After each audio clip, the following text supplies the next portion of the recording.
Hiwain ko tong mais. Gagamitin natin sa ating kalamay mais mamaya. Ihanda ko lang, hihiwain ko lang kasi i-blender natin to pagkatapos nitong mahiwa. Ganito lang gagawin natin. Ang ganda nitong mais, sariwan-sariwa.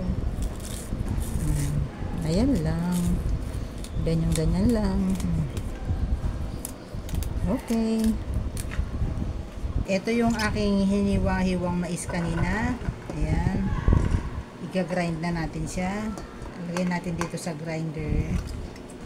Lagyan natin ng gata para maganda ang ano.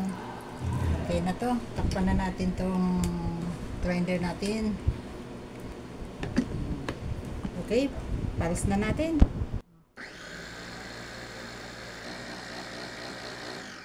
O, pwede na. Okay na to. Lagay ko na dito sa kawali. Ito nga palang kawali na to. Dito rin ako nagluto kanina ng latik. Yung latik na ating itong toppings mamaya. Hindi ako niluto yan. Hindi po yan dumi ha. Yan po yung pinaglatik. Masarap po yan eh. Dagdag lasa, dagdag sarap. Ito po yung ating giniling na mais. Ayan. Ito yung hindi na natin sinama sa pag-grind kasi pino naman to eh. Hindi ko na isinama. Para kumbaga mamaya pagkain natin may bite. O, diba? May makakagat tayo buo-buo. Lagay na natin yung kakanggata. Ang 2 cups na coconut cream. Unang piga. Ang kakanggata.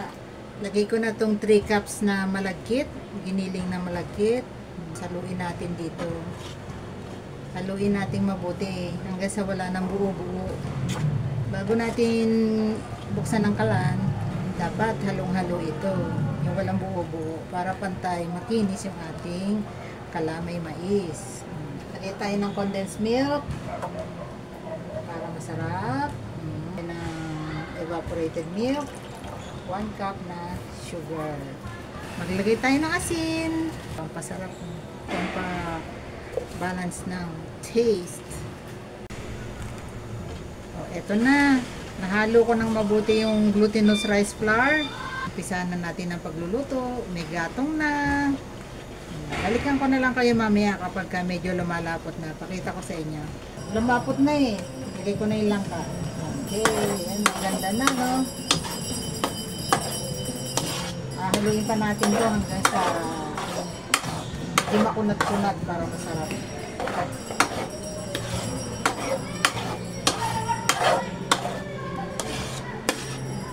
Malapot na. Pero lulutuin pa natin ng lutong-luto para masarap. Ayan, oh. Ang ganda ng ating kalamay mais, oh. Oh, oh, grabe. Ay, beautiful. Oh, ang sarap na naman ito. Ito na, oh. Kita niyo ba yan? Ang ganda-ganda ng ating kalamay mais. Oh, glossy-glossy na, oh. Oh. May hinga-hinga na ng malalaking hinga. Sabihin, okay na siya. Sarap po, mga kaibigan, oh.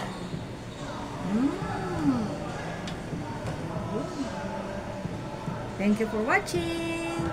Bye-bye. Yun na natin ng latik, yung ating kalamay mais para lalong sumarap. Ang lutong-lutong ng ating latik. Ang crispy. Tinikman ko yung mga nanikit sa kawali.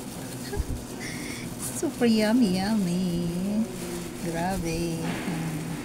Ganda. Ang ganda ng ating kalamay mais. Oh, ang ganda. Pwedeng pakasalan.